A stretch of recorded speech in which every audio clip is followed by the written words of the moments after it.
Last I checked, when the present takes on the future usually wins. Let's see if we can't figure out through all that change, all that chaos, all that complexity, where the market opportunities are. Sheahan. Peter is known internationally. Helping companies create new value at enterprise scale. We all know what we're going to have to do. We're going to have to do more with less, efficiency. We're going to have to respond and evolve, agility. We're going to have to add more business value. Staff in 23 cities. He's the founder of Karrikins Group, a global consultancy firm focused on catalyzing growth in companies around the I'm a world. successful entrepreneur. How to get massive results faster than you ever thought possible. I've had the honor of seeing some of your material, but nothing beats the live experience. Ladies and gentlemen, Peter Sheahan!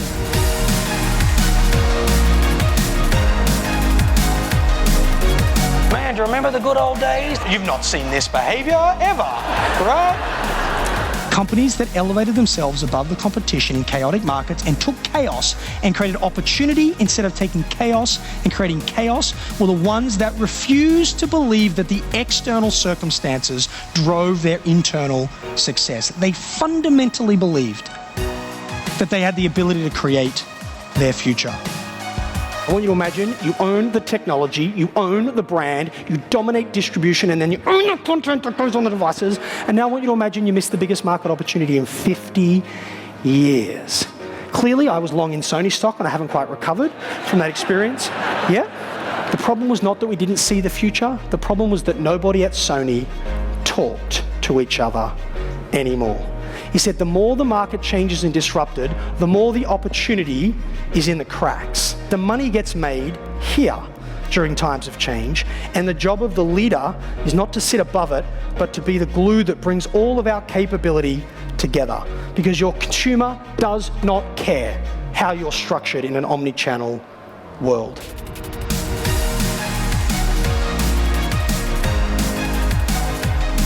It's the ability for our customer to buy our product if they just wait 3 weeks for 25% less than they get it in store, and we're still 100% committed to a bricks and mortar retail strategy. That's the problem she had to solve. Listen to what they did. And if you take the jacket off the hanger, the two flat screens closest change their imagery. The first one shows you the artisan making the garment, because if you're going to spend $2.5 grand on a raincoat, you better have a really good justification for that irrational spend, all right? People who have grown up to be really good with a hammer tend to think every new opportunity is a nail. They try and shoehorn the new future into the old go-to-market model, when what they really need to do is evolve the model. And what Burberry have gone on to do is build the most powerful CRM engine in luxury goods. And it was inspired by this risk they took by moving into the very thing that disrupted them the most. You're in an accident. It's not that bad, but you're bleeding. You've called the paramedics, the ambulance, you've called the police, you're waiting for them to arrive.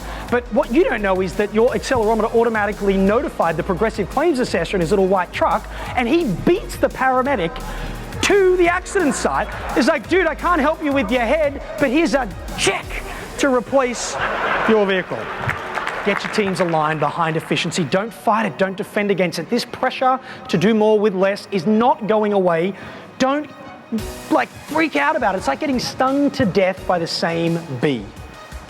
It's just going to keep coming back.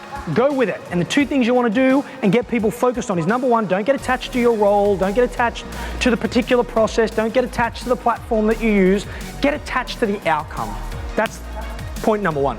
Point number two is, when you start thinking about that outcome, we're going to talk a lot about outcomes in a bit, put the customer right in the center of that and then work your way out, because you could find ways to deliver better support and create a better customer outcome and spend less money doing it. You can't out Amazon. You can't out Walmart. Great companies know exactly how they're going to win.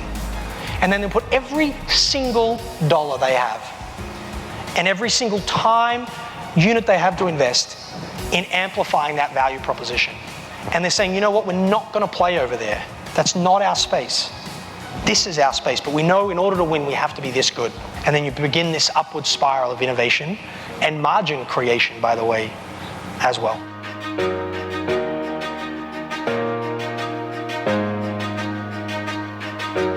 You see over and over and over again businesses facing complexity. So what people do is they run harder and harder and faster, and as the sales cycles get longer and longer, they try and fill the pipeline quicker and quicker. No, what Adobe did was, let's not just work hard, let's do the hard work. And the ultimate problem a marketer has, which is the vast majority of their clients, is not how do I make pretty images.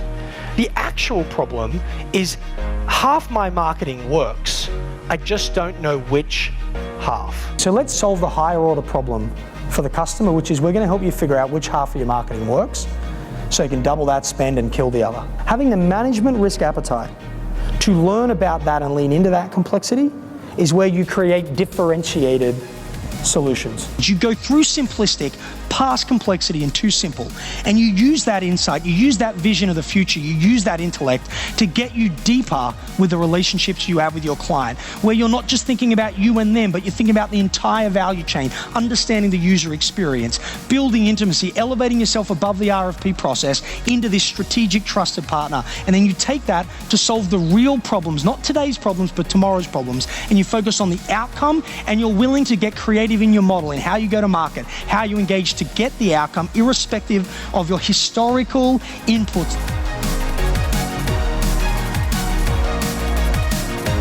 The biggest problem in times of change and transformation, or the unwillingness of an organization to adapt, is when an individual in a position of power has a personal attachment to how things get done.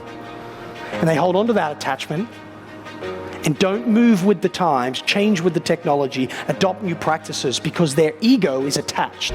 Their identity is attached to a certain way of doing things. He put it differently. He said, where there is ego, there is excess.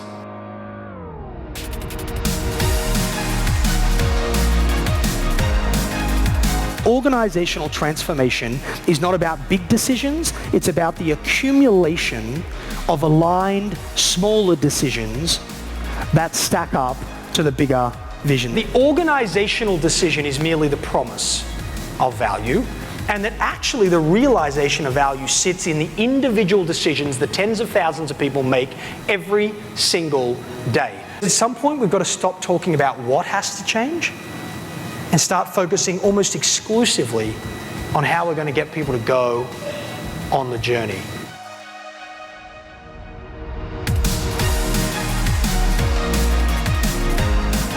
Let go of the legacy belief systems and reimagine the future in a form of possibility.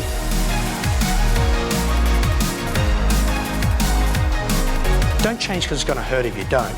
Change because it'd be magnificent if you do.